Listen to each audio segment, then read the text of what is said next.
إن الحمد لله نحمده ونستعينه ونستغفره ونعوذ بالله من شرور أنفسنا ومن سيئات أعمالنا. من يهده الله فلا مضل له ومن يضلل فلا هادي له، وأشهد أن لا إله إلا الله وحده لا شريك له، وأشهد أن محمدا عبده ورسوله. يا أيها الذين آمنوا اتقوا الله حق تقاته ولا تموتن إلا وأنتم مسلمون. يا أيها الناس اتقوا ربكم الذي خلقكم من نفس واحدة وخلق منها زوجها وبث منهما رجالا كثيرا ونساء، واتقوا الله الذي تساءلون به والأرحام إن الله كان عليكم رقيبا. يا أيها الذين آمنوا اتقوا الله وقولوا قولا سديدا يصلح لكم أعمالكم ويغفر لكم ذنوبكم، ومن يطع الله ورسوله فقد فاز فوزا عظيما.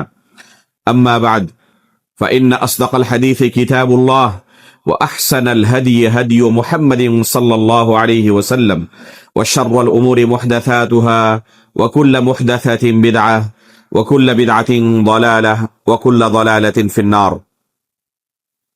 محترم و مکرم حاضرین مجلس، گزشتہ ہفتے سے ہم نے شیخ الاسلام علامہ ابن تیمیہ رحمہ اللہ کی کتاب الجواب الصحیح لمن بدل دین المسیح سے ایک خاص باب جو نبی صلی اللہ علیہ وسلم کے اخلاق اور آپ کی صفات سے متعلق ہے، اس کی شرح شروع کی ہے۔ گزشتہ درس میں آپ کے سامنے نبی صلی اللہ علیہ وسلم کی شکل و صورت اور آپ کے حلیہ مبارک کے بارے میں جو کچھ صحیح احادیث کے اندر بیان ہوا ہے، انشاءاللہ گزشتہ درس میں ہم نے اسے آپ کے سامنے بیان کیا تھا۔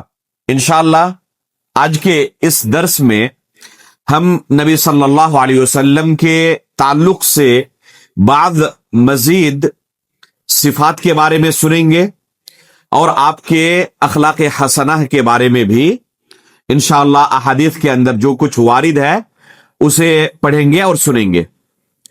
چنانچہ اللہ کے رسول صلی اللہ علیہ وسلم کی سخاوت اور اللہ کے رسول صلی اللہ علیہ وسلم کی شجاعت و بہادری کے بارے میں شیخ الاسلام علامہ ابن تیمیہ رحمہ اللہ نے اس کتاب میں کئی احادیث نقل کی ہیں۔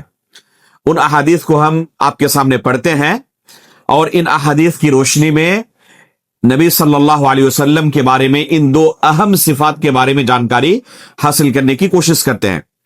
چنانچہ شیخ الاسلام علامہ ابن تیمیہ رحمہ اللہ فرماتے ہیں، فی الصحیحین عن انس رضی اللہ تعالی عنہ قال كان رسول الله صلى الله عليه وسلم احسن الناس وكان اجود الناس وكان اشجع الناس، ولقد فزع اهل المدينة ذات ليلة فانطلق ناس قبل الصوت فتلقاهم رسول الله صلى الله عليه وسلم راجعا وقد سبقهم الى الصوت وقد استبرأ الخبر وهو على فرس لأبي طلحة عري في عنقه السيف وهو يقول لن تراعوا، وقال وجدناه بحرا وكان الفرس قبل ذلك بطيئا فعاد لا يجارى۔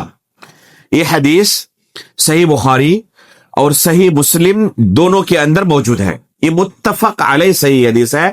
اس میں انس بن مالک رضی اللہ تعالی عنہ نے نبی صلی اللہ علیہ وسلم کی جود و سخا کو اور خصوصی طور پر آپ کی شجاعت اور بہادری کو ذکر کیا۔ چنانچہ سب سے پہلے فرماتے ہیں کان رسول اللہ صلی اللہ علیہ وسلم احسن الناس وکان اجود الناس، اللہ کے رسول صلی اللہ علیہ وسلم سب سے زیادہ حسن خلق والے تھے، بہترین اخلاق والے تھے، اور سب سے زیادہ اللہ کے رسول صلی اللہ علیہ وسلم سخی تھے۔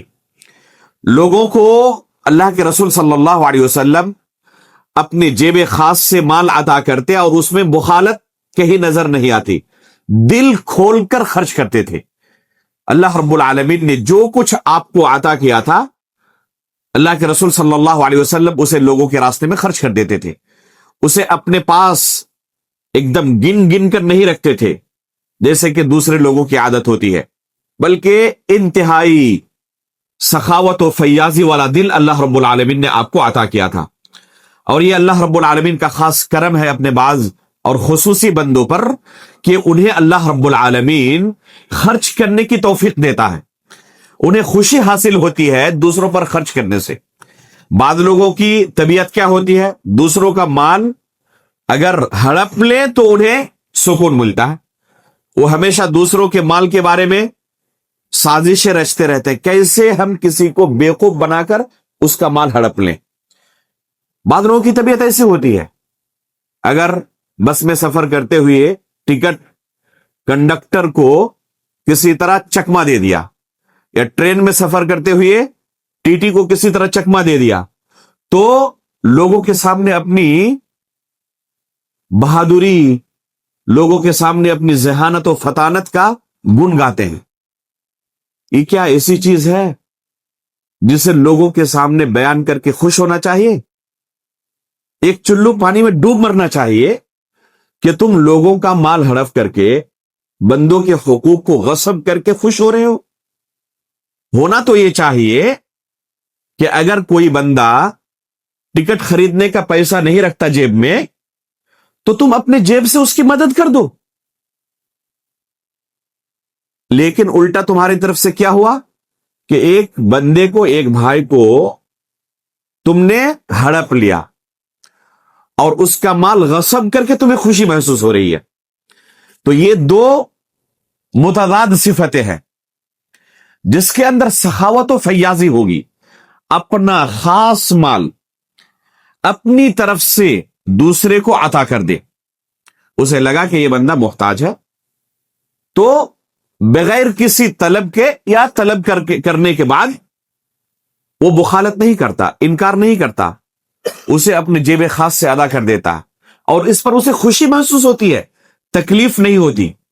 شیطان کے بارے میں اللہ رب العالمین نے قرآن کریم کے اندر بیان کیا، الشیطان یعدکم الفقر ویأمرکم بالفحشاء، دو بری صفت کا تذکرہ کیا کہ جب بھی تم اللہ کے راستے میں خرچ کرو گے نا، کسی کی مدد کرو گے، تو شیطان کیا کرے گا؟ تمہیں آ کر فقر و فاقہ کا ڈر دکھائے گا کہ اس طرح سب کو دے کر تو تم خود فقیر ہو جاؤ گے، تمہارے پاس کیا بچے گا؟ تو ہمیشہ جب کوئی بندہ خرچ کرتا ہے تو شیطان کو تکلیف ہوتی ہے اور اسے فقیری کا ڈر دلاتا ہوں کہ اس طرح دے کر تو تم فقیر ہو جاؤ گے۔ حالانکہ کبھی آج تک ایسا آپ کو نہیں ملے گا کہ لوگوں کو مدد کرنے کی وجہ سے، لوگوں کا سہارا بننے کی وجہ سے کوئی مالدار تھا فقیر بن گیا۔ البتہ اس کا برعکس ضرور آپ کو مل سکتا ہے، اور بے شمار مل سکتا ہے، کہ جو کچھ اللہ رب العالمین نے اسے عطا کیا تھا، اسی پیسے سے، اسی مال سے وہ اللہ کے راستے میں دینے کی سوچ رہا ہے۔ اس کے لیے بہت زیادہ پیسہ نہیں چاہیے، دل چاہیے بڑا، جو لوگوں کی مدد کرنے کے لیے ہمیشہ کسی فراق میں رہتا ہے کہ کیسے میں دو پیسہ لوگوں کے اوپر خرچ کروں، ہمیشہ دینے والا بنوں، لینے والا نہ بنوں۔ تو اس طریقے سے اگر کسی کے اندر یہ صفت پائی جاتی ہے تو بہت بڑی نعمت اللہ کی طرف سے اسے حاصل ہے۔ کیا ایسے شخص کے بارے میں آپ سوچ سکتے ہیں کہ جو اتنا سخی اور فیاض ہو، وہ دوسروں کا مال ہڑپنے کی کوشش کرے گا؟ یہ نہیں ہو سکتا۔ کسی دکان میں جائے اور دکاندار سے غلطی سے آپ کو زیادہ پیسہ دے دیا، دینا چاہیے تھا آپ کو 100 روپیہ، اس نے 200 روپیہ غلطی سے دے دیا، حساب میں اس سے غلطی ہو گئی، تو جو سخی اور فیاض ہوگا، کیا اس کا اس طرح پیسہ اس کے پاس غلطی سے آ جائے تو اپنے پاس رکھ لے گا؟ وہ کسی صورت میں نہیں رکھ سکتا۔ وہ سخی اور فیاض کبھی مکار اور فریب دینے والا نہیں ہو سکتا۔ یہ دو متضاد صفتیں ہیں۔ تو اللہ کے رسول صلی اللہ علیہ وسلم کے بارے میں کیا آیا کہ اللہ کے رسول صلی اللہ علیہ وسلم انتہائی زیادہ سخی تھے، لوگوں پر خرچ کرنے میں خوشی محسوس کرتے تھے۔ دوسری صفت کیا بیان کی؟ وَكَانَ أَشْجَعَ النَّاسِ، اللہ کے رسول صلی اللہ علیہ وسلم سب سے زیادہ بہادر تھے، اور ایک لیڈر کی یہی صفت ہونی چاہیے ایسا نہیں کہ لوگوں کو خوب ابھاریں اور ان کو خوب جوش دلائیں، لیکن جب دشمن کا سامنا ہو تو سب سے پہلے جا کر خود سرنگوں میں دبک جائیں. جیسے کہ آج باز لوگوں کی یہ صفت بنی ہوئی ہے، لوگوں کو خوب ابھارتے ہیں کہ نکلو اپنے گھروں سے اور ان کے خلاف آواز اٹھاؤ، اور جب باری آتی ہے مقابلے کی تو سب سے پہلے سرنگوں میں جا کر یہ چھپتے ہیں اور اپنے گھر والوں کو لے کر چھپ جاتے ہیں.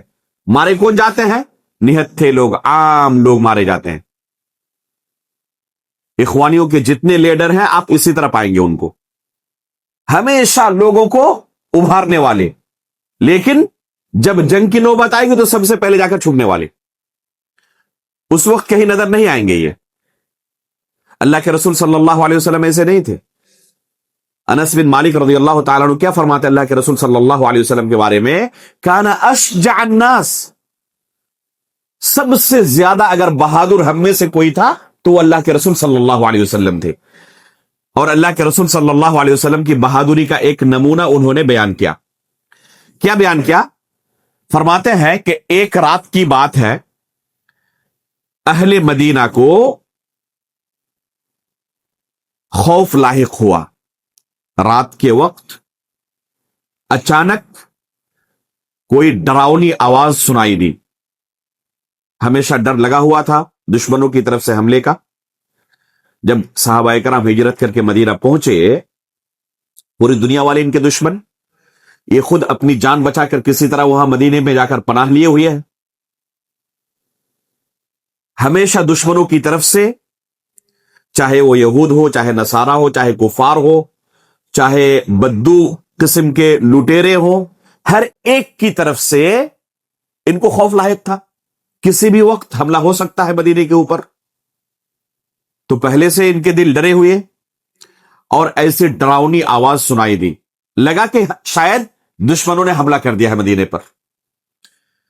تو ایک رات کی بات ہے کہ مدینے میں اس طرح ایک ڈراؤنی آواز سنائی دی اور اہل مدینہ ڈر گئے. فانطلق ناس قبل الصوت، جب یہ آواز سنائی دی تو کئی لوگ فوراً اس آواز کی طرف لپکے کہ کہاں سے آواز آ رہی ہے، ذرا جا کر دیکھیں کہیں ایسا تو نہیں کہ کسی نے مدینے پر حملہ کر دیا ہو. جا کر کیا ان کو نظر آتا ہے؟ یہ اپنے گھروں سے باہر نکل کے جا کر دیکھنا چاہتے ہیں وہاں جس طرف سے آواز آئی تھی. تو اللہ کے رسول ان کو واپس آتے ہوئے نظر آتے ہیں. فتلقاہم رسول اللہ صلی اللہ علیہ وسلم راجعا، یہ اپنے گھروں سے جس وقت نکل رہے ہیں اس آواز کا مقابلہ کرنے کے لیے، ان کو کیا نظر آتا ہے کہ اللہ کے رسول ہم سے کافی پہلے اکیلے جا کر جس طرف سے آواز آئی تھی پورا جائزہ لے کر واپس آ رہے ہیں. ان کو اللہ کے رسول کے ساتھ ملاقات ہوئی، ان کی کس حالت میں؟ کہ اللہ کے رسول واپس آ رہے ہیں اس آواز کی طرف سے. وقد سبقہم الی الصوت، اس آواز کی طرف اللہ کے رسول سب سے پہلے جا چکے تھے، کہیں پہلے ہی سبقت کر کے اللہ کے رسول وہاں پہنچ چکے تھے. وقد استبرأ الخبر، اور اچھی طرح اس جگہ کا جائزہ اللہ کے رسول صلی اللہ علیہ وسلم لے چکے تھے. وهو على فرس لأبي طلحة عري، اور اللہ کے رسول صلی اللہ علیہ وسلم ابو طلحہ رضی اللہ تعالیٰ عنہ کے گھوڑے پر سوار تھے. اللہ کے رسول صلی اللہ علیہ وسلم نے جیسے ہی آواز سنی فوراً بھاگے اللہ کے رسول صلی اللہ علیہ وسلم. سامنے ابو طلحہ رضی اللہ تعالیٰ عنہ کا گھوڑا نظر آیا، اس پر بیٹھنے کے لیے جو زین پوش وغیرہ ہوتے ہیں تاکہ آسانی کے ساتھ گھڑ سوار اس پر بیٹھ سکے. تو یہ جو ساز و سامان گھوڑے کے اوپر لادے جاتے ہیں تیاری کر کے تاکہ ہم جائیں، اللہ کے رسول صلی اللہ علیہ وسلم نے ان سب چیزوں میں اپنا وقت نہیں گوایا. ڈائریکٹ گھوڑے کی پیٹھ پر بیٹھے بغیر کسی زین پوش کے، بغیر کسی ساز و سامان کے، گھوڑے کی پشت پر بیٹھ کر اللہ کے رسول نے اس گھوڑے کو بھگایا. اس کے بعد فرماتے ہیں فی عنقہ السیف، اور اللہ کے رسول صلی اللہ علیہ وسلم کے گردن میں تلوار لٹک رہی تھی. ایسے ہی اکیلے نہیں گئے تھے، بغیر نہت تھے، تلوار لے کر ساتھ میں اس گھوڑے کو لے کر اللہ کے رسول بھاگے آواز کی طرف. وَهُوَ يَقُولُ لَن تُرَاعُوا، اور اللہ کے رسول صلی اللہ علیہ وسلم واپس آنے کے بعد صحابہ اکرام کو تسلی دے رہے ہیں، گھبرانے کی کوئی ضرورت نہیں ہے، گھبرانے کی کوئی ضرورت نہیں ہے، ایسی کوئی بات نہیں ہے، میں اچھی طرح حالات کا جائزہ لے کر پورا سب کچھ دیکھ کر آ چکا ہوں، آرام سے آپ لوگ سو جائیں، گھبرانے کی کوئی بات نہیں ہے۔ اس کے بعد فرماتے ہیں وجدناہ بحرن، اور بعض دوسری روایتوں میں ان ھذا الفرس لوجدناہ بحرن، کہ اس گھوڑے کو تو آج ہم نے سمندر پایا۔ ابو طلحہ رضی اللہ تعالیٰ عنہ کہ اس گھوڑے کے بارے میں اللہ کے رسول کیا فرما رہے ہیں کہ یہ گھوڑا نہیں، یہ تو سمندر کی طرف بہتا ہوا دریا ہم نے پایا۔ وَكَانَ الْفَرَسُ قَبْلَ ذَلِكَ بَطِيًّا، حالانکہ یہ گھوڑا اس سے پہلے کافی زیادہ سست تھا، ہمیشہ اگر مقابلہ ہوتا تو سست رفتاری کی وجہ سے پیچھے رہ جاتا، لیکن اس واقعے کے بعد اب اس کا مقابلہ کرنے والا کوئی نہیں تھا۔ اس سے پہلے جب بھی مقابلہ ہوتا تو ہمیشہ یہ سست رہ جاتا اور پیچھے رہ جاتا، لا یجارا، لیکن اس واقعے کے بعد بڑا یہ تندرست اور چست فرت ہو گیا، بلکہ اللہ کے رسول صلی اللہ علیہ وسلم نے اس گھوڑے کے بارے میں کیا لفظ استعمال کیا؟ ان ھذا الفرس لوجدناہ بحرا۔ امام بخاری رحمہ اللہ نے اپنی صحیح کے اندر اس حدیث کو ایک جگہ بیان کیا ہے اور اس پر باب قائم کیا ہے، باب التعریض وفیہ مندوحۃ عن الکذب۔ التعریض کہتے ہیں کہ زبان کے اندر بسا اوقات کسی چیز کو کسی چیز سے تشبیہ دی جاتی ہے، جیسے اللہ کے رسول نے اس گھوڑے کو سمندر سے تشبیہ دی، تو کیا اللہ کے رسول کہنا چاہتے تھے حقیقت میں یہ گھوڑا سمندر بن گیا؟ سمندر کی روانی جو ہوتی ہے، جب لہریں اٹھتی ہیں سمندر کی تو بڑی سے بڑی بلڈنگیں بھی اس کے سامنے ٹک نہیں سکتی، بڑے سے بڑے جہاز بھی کیا ہو جاتے ہیں، ٹائٹینک جہاز کے بارے میں جانتے ہی ہیں، کچھ اس کے سامنے حیثیت نہیں رکھتے۔ اللہ کے رسول نے اسی سے تشبیہ دی کہ یہ گھوڑا تو بالکل سمندر کی طرح پایا ہم نے آج اسے۔ تو امام بخاری رحمہ اللہ اس پر باب کیا باندھتے ہیں کہ اللہ کے رسول نے گھوڑے کو سمندر کہا، تو کیا کوئی کہہ سکتا ہے کہ اللہ کے رسول نے جھوٹ کہا تھا؟ یہ جھوٹ نہیں ہے، یہ تعریض ہے۔ وفیہ مندوحۃ عن الکذب، اگر کوئی تعریض کا اسلوب اختیار کرے تو اس میں جھوٹ سے بچاؤ ہے، اسے جھوٹ نہیں کہتے۔ اور علماء نے جو ابراہیم علیہ الصلوۃ والسلام کی کذبات ثلاثہ کا تذکرہ کیا ہے، 3 مرتبہ جھوٹ بولنے کا، تو وہاں بھی کذبات کا معنی تعریض سے کیا ہے کہ وہ تعریض ہے، وہ جھوٹ نہیں ہے۔ بظاہر آپ کو لگے گا کہ جھوٹ ہے، جیسے کہ اللہ کے رسول نے گھوڑے کو سمندر کہا تو وہ کہہ سکتا ہے کہ تو اللہ کے رسول نے جھوٹ کہا۔ یہ جھوٹ نہیں کہتے اس کو زبان میں، اس کو تعریض کہتے ہیں، اور اس میں جھوٹ سے بچاؤ ہوتا ہے۔ تو اس طرح اگر کوئی تعریض کا اسلوب استعمال کرے تو اسے جھوٹا نہیں کہا جائے گا، اور جھوٹ بولنے کا اسے گناہ لاحق نہیں ہوگا۔ اور اسی معنی میں ابراہیم علیہ الصلوۃ والسلام کے 3 جھوٹ ہیں، وہ حقیقی جھوٹ نہیں ہے جسے ہم جھوٹ کہتے ہیں۔ تو یہاں پر اللہ کے رسول صلی اللہ علیہ وسلم کی شجاعت اور بہادری بالکل واضح ہے۔ یہ کام وہی کر سکتا ہے جو انتہائی درجے کا بہادر اور نیڈر ہو۔ اگر کوئی بزدل ہو تو ہمت ہوگی اس کی، اکیلا جاؤں گا میں، پتا نہیں ادھر ہے کیا، ہو سکتا ہے کہ پورا لشکر موجود ہو، تو اکیلا تو بالکل پس جاؤں گا ان کے درمیان، میری بوٹی بوٹی کر دیں گے۔ اگر کوئی بزدل ہوتا تو کبھی بھی یہ ہمت نہیں کر سکتا۔ انس رضی اللہ تعالیٰ عنہ فرماتے ہیں کہ اللہ کے رسول صلی اللہ علیہ وسلم ہمارے درمیان سب سے زیادہ نیڈر تھے، سب سے زیادہ بہادر تھے، اور اللہ کے رسول کی بہادری کا ایک نمونہ یہ موجود ہے۔ اسی طرح اللہ کے رسول صلی اللہ علیہ وسلم کی بہادری کا تذکرہ برا بن عازب رضی اللہ تعالیٰ عنہ نے کیا ہے غزوہ حنین کے موقع پر۔ یہاں پر امام شیخ الاسلام علامہ ابن تیمیہ رحمہ اللہ نے صحیحین سے، صحیح بخاری اور صحیح مسلم سے، برا بن عازب رضی اللہ تعالیٰ عنہ کا وہ جملہ اختصار کے ساتھ نقل کیا ہے۔ کیا فرماتے ہیں؟ كنا اذا احمر البأس نتقي به وان الشجاع منا الذي يحاذي به، یعنی رسول اللہ صلی اللہ علیہ وسلم۔ برا بن عازب رضی اللہ تعالیٰ عنہ نے یہ جملہ کب کہا تھا؟ جنگ حنین کے موقع پر۔ آپ جانتے ہیں کہ جنگ حنین میں ہوا کیا تھا، یہ غزوہ فتح مکہ کے بعد یہ غزوہ پیش آیا تھا۔ یہ جنگ فتح مکہ کے بعد پیش آئی تھی، اور فتح مکہ میں فوج در فوج، جوق در جوق لوگ اسلام کے اندر داخل ہوئے تھے۔ پورا کا پورا مکہ جنہیں اللہ کے رسول صلی اللہ علیہ وسلم نے معاف کر دیا تھا، کسی سے کوئی انتقام نہیں لیا، لا تثریب علیکم اليوم اذهبوا وانتم الطلقاء، جب انہیں اللہ کے رسول صلی اللہ علیہ وسلم نے عام آزادی کا پروانہ عطا کر دیا تو اس حسن خلق کی بنا پر اکثر و بیشتر لوگوں نے اسلام قبول کر لیا، اور مسلمانوں کی تعداد بے تحاشا بڑھ گئی۔ اور اسی کے فوراً بعد غزوہ حنین پیش آیا ہے۔ بعد صحابہ اکرام کے اندر عجب آ گیا، خود پسندی آ گئی، اور اللہ رب العالمین کو یہ چیز پسند نہیں ہے کہ انسان اللہ پر مکمل بھروسہ نہ کرے اور اپنے اوپر کیا ہو، اس کو خود پسندی ہو کہ میں تو بہت بڑا ہوں، مجھے کون ٹکر دے سکتا ہے۔ یہ چیز اللہ تعالیٰ کو پسند نہیں ہے۔ بعد صحابہ کرام نے آپس میں کیا کہا کہ آج کے اس غزوے میں، آج کی اس جنگ میں تعداد کی وجہ سے تو ہماری شکست نہیں ہو سکتی۔ جب 313 تھے، ان لوگوں کو ہم دھول چٹا چکے تھے، تو آج تو ہماری تعداد ہزاروں میں ہے، تعداد کی وجہ سے کوئی آج ہمیں شکست نہیں دے سکتا۔ یہ خود پسندی اللہ رب العالمین کو پسند نہیں آئی۔ جب یہ داخل ہوئے ان کے علاقے میں، کفار کے علاقے میں، تو ان کو پہلے سے اندازہ نہیں تھا، اور یہ کفار پہلے سے تیاری کر کے گھات لگائی ہوئے بیٹھے تھے۔ جن راستوں سے، جن گزرگاہوں سے ان صحابہ اکرام کو جا کر میدان میں پہنچنا تھا، پہلے سے دشمنوں کی فوج کے تیر انداز وہاں پر پوری تیاری کے ساتھ، تیروں کے ساتھ موجود تھے۔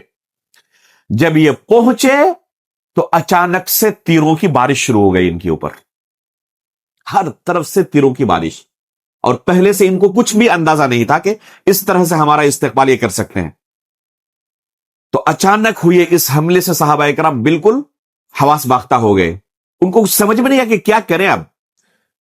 برا بن عازب رضی اللہ تعالیٰ عنہ سے کسی نے پوچھا کہ جنگ حنین میں آپ بھی بھاگ گئے تھے؟ پوچھا اس سے، کیا سوال کیا ہوا؟ کیا جب اس طرح اچانک حملہ ہوا تو سب جان لے کر ادھر ادھر جس کو جہاں جگہ ملی وہ جان لے کر کسی طرح اپنی حفاظت کے لیے بھاگ کھڑے ہوئے۔ تو برا بن عازب رضی اللہ تعالیٰ سے سوال کیا جا رہا ہے کہ جنگ حنین میں آپ بھی بھاگ گئے تھے؟ تو جواب دیا کہ اللہ کے رسول نہیں بھاگے تھے، اللہ کے رسول صلی اللہ علیہ وسلم نہیں بھاگے تھے۔ یہ ہے محل شاہد کہ اس موقع پر بھی اللہ کے رسول صلی اللہ علیہ وسلم کے قدم نہیں ڈگمگائے۔ اللہ کے رسول صلی اللہ علیہ وسلم نے اپنے چچا عباس رضی اللہ تعالیٰ عنہ سے کہا کہ لوگوں کو آواز دیں، جو ادھر ادھر تتر بتر ہو چکے ہیں سب کو آواز دیں، اور عباس رضی اللہ تعالیٰ عنہ نے آواز دی سب کو۔ اور جیسے عباس رضی اللہ تعالیٰ عنہ نے آواز دی اور لوگوں نے دیکھا کہ اللہ کے رسول صلی اللہ علیہ وسلم اپنے سواری پر سوار ہیں، اور لگام ابو سفیان بن الحارث رضی اللہ تعالیٰ عنہ کے ہاتھ میں ہے، اور عباس رضی اللہ تعالیٰ عنہ کو بلا رہے ہیں، تو سب کے سب جن کے کانوں تک آواز پہنچی فوراً سب پلٹ آئے، اور پھر جواں مردی کے ساتھ سب نے بہادری کے ساتھ کفار کا مقابلہ کیا، اور پھر ان کو دھول چٹا دیا۔ تو شروع میں خسارہ ہوا، بظاہر شکست ہوئی جنگ حنین میں شروع میں۔ تو اس موقع پر بھی اللہ کے رسول صلی اللہ علیہ وسلم کے قدم نہیں ڈگمگائے۔ ایک اس بات کی دلیل ہے کہ انتہائی زیادہ اللہ کے رسول صلی اللہ علیہ وسلم بہادر تھے۔ اسی چیز کو برا بن عازب رضی اللہ تعالیٰ عنہ فرماتے ہیں، کننا اذا احمر البأس نتقی بہ، کہ جب جنگ ایک دم آخری انتہا کو پہنچ جاتی، ہر طرف سے لاشوں کے انبار لگائے جا رہے ہیں، اس موقع پر لوگ اللہ کے رسول صلی اللہ علیہ وسلم کو اپنے سامنے کر کے کسی طرح بچاؤ اختیار کرنے کی کوشش کرتے کہ کسی طرح اللہ کے رسول کے آس پاس رہیں تاکہ ہم محفوظ رہیں۔ یہ حقیقت میں اللہ کے رسول صلی اللہ علیہ وسلم کی انتہائی درجے کی شجاعت کی دلیل ہے۔ تو یہ ایک مرتبہ کی بات نہیں ہے، اللہ کے رسول صلی اللہ علیہ وسلم کی شجاعت اور بہادری کے نمونے بے شمار ہیں۔ یہاں پر عجب اور خود پسندی والی جو بات آئی، اس حوالے سے ایک قصہ میں آپ کو سناؤں جو میں نے اپنے ایک استاد سے سنا تھا۔ یہ عجب اور خود پسندی، یہ انسان اپنے بارے میں اگر اس طرح عجب کا شکار ہو جائے، خود پسندی کا شکار ہو جائے، اللہ رب العالمین کا شاکر نہ ہو کہ اللہ کی طرف سے نعمت ملی ہوئی ہے اور اس پر میں اللہ تعالیٰ کا شکریہ ادا کرتا ہوں، یہ چیز اللہ رب العالمین کو پسند ہے۔ اور انسان اگر خود پسندی کا شکار ہو جائے کہ میرا مقابلہ کون کر سکتا ہے، سب سے بڑا تو میں ہوں، میرے سامنے سب ہیچ ہے، یہ چیز اللہ رب العالمین کو پسند نہیں۔ میں نے اپنے تجوید کے استاد سے ایک قصہ سنا، مسجد نبوی کے اندر قرآن کا ایک کمپٹیشن ہوا، حفظ قرآن کا۔ اس میں ہر شریک مسابقہ سے ہر پارے سے ایک ایک سوال کیا جاتا، کل 30 سوال ہر ایک سے۔ بہت بڑا کمپٹیشن تھا، دنیا کے کونے کونے سے موجود تھے طلبہ۔ تو ایک طالب 29 سوالوں کا بالکل صحیح جواب دے چکے، پہلے پارے سے لے کر 29ویں پارے تک، کسی بھی سوال میں کہیں سے ذرہ برابر بھی شک و شبہ تردد نہیں ہوا، ہر سوال کا ایک دم بہتر سے بہتر جواب۔ جب 30واں سوال آیا تو سورہ اخلاص پڑھنے کے لیے کہا گیا، قل هو اللہ احد سے اس کا سوال آیا 30ویں پارے کا، اور 30ویں پارے میں 30ویں سوال میں قل هو اللہ احد نہیں پڑھ سکا وہ۔ 29 سوالوں کا صحیح جواب دینے کے بعد قل هو اللہ احد والے سوال میں جا کے پھنس گیا، جواب نہیں دے سکا، اس کی پوزیشن نہیں آئی۔ لوگوں کو تعجب کہ جسے اتنا پختہ قرآن یاد ہے، سورہ اخلاص میں کیسے یہ پھنس گیا؟ بعد میں اس سے پوچھا کہ آخر تمہارے ساتھ کیا ہوا تھا، یہ 30ویں سوال میں جا کر سورہ اخلاص میں کیسے تم پھنس گئے؟ تو اس نے کہا کہ جب 29ویں سوال میں نے جواب دے دیا تو خود پسندی آ گئی تھی مجھے، اور میں نے اپنے دل ہی دل میں کہا کہ اب مجھے کوئی ہرا نہیں سکتا، اب تو اس مسابقے کو میں ٹاپ کر چکا ہوں، اب کسی کے اندر مجال نہیں کہ مجھے ہرا دے۔ اور فوراً مجھے احساس ہوا کہ اللہ رب العالمین کو یہ چیز پسند نہیں آئی، اور وہیں پر میں دفن ہو گیا۔ یہاں تک کہ سورہ اخلاص کے بارے میں جب مجھ سے پوچھا گیا تو میرا دماغ ہی نہیں جا رہا ہے کہ ہے کہاں یہ، اور اس کا جواب نہیں دے سکا میں۔ تو اللہ رب العالمین کو یہ چیز پسند نہیں ہے۔ ہمیشہ ایک انسان کو بھروسہ کس پر رکھنا چاہیے؟ اللہ رب العالمین پر۔ نعمت کی نسبت اللہ کی طرف ہونی چاہیے۔ تواضع اور خاکساری اللہ رب العالمین کو پسند ہے۔ عجب اور خود پسندی، کبر، یہ اللہ رب العالمین کو پسند نہیں ہے۔ اس لیے ایک انسان کو ہمیشہ تواضع اور خاکساری کا لبادہ اوڑھ کر رہنا چاہیے، اور نعمت کی نسبت اللہ کی طرف کرنی چاہیے۔ اللہ کا شکر ہے کہ اللہ تعالیٰ نے مجھے توفیق دی، اور توفیق کا سوال بھی اللہ رب العالمین سے کرنا چاہیے۔ اس کے بعد صحیحین سے ہی، صحیح بخاری اور صحیح مسلم سے ہی عبداللہ بن عباس رضی اللہ تعالی عنہ سے شیخ الاسلام ابن تیمیہ رحمہ اللہ نے اللہ کے رسول صلی اللہ علیہ وسلم کی سخاوت اور فیاضی کے متعلق ایک حدیث نقل کی ہے۔ فرماتے ہیں عبداللہ بن عباس رضی اللہ تعالی عنہ، کان رسول اللہ صلی اللہ علیہ وسلم اجود الناس بالخیر، اللہ کے رسول صلی اللہ علیہ وسلم سب سے زیادہ سخی تھے۔ خیر کے کاموں میں اللہ کے رسول سے بڑھ کر کوئی سخی اور فیاض آپ کو نہیں ملے گا۔ کوئی کہیں پر خیر کا کام ہو رہا ہو تو وہاں پر سب سے زیادہ اگر مال خرچ کرنے والا کوئی ہے تو اللہ کے رسول صلی اللہ علیہ وسلم ہے۔ وَكَانَ أَجْوَدَ مَا يَكُونُ فِي رَمَضَانِ حِينَ يَلْقَاهُ جِبْرِيلُ، اور جب ماہ رمضان میں جبریل علیہ الصلوۃ والسلام سے اللہ کے رسول کی ملاقات ہوتی تو سب سے زیادہ اللہ کے رسول اس وقت سخی اور فیاض بن جاتے۔ فَيُدَارِسُهُ الْقُرْآنَ، اور جبریل علیہ الصلوۃ والسلام کے ساتھ اللہ کے رسول صلی اللہ علیہ وسلم کیا کرتے؟ قرآن کریم کا مدارسہ کرتے۔ مدارسہ سے کیا مراد ہے؟ بعض روایتوں کے اندر اس کی تفصیل آئی ہوئی ہے کہ اللہ کے رسول صلی اللہ علیہ وسلم جبریل علیہ الصلوۃ والسلام کو قرآن سناتے، یا پھر جبریل علیہ الصلوۃ والسلام اللہ کے رسول پر قرآن پڑھتے اور اللہ کے رسول سنتے۔ دونوں طرح کی روایت آئی ہے، حالانکہ اکثر روایتیں جہاں تک میں نے دیکھا ایک دن تو اسی معنی میں آئی ہے کہ اللہ کے رسول صلی اللہ علیہ وسلم قرآن پڑھ کر جبریل علیہ الصلوۃ والسلام کو سناتے۔ جس سال اللہ کے رسول کی وفات ہوئی 2 مرتبہ اللہ کے رسول نے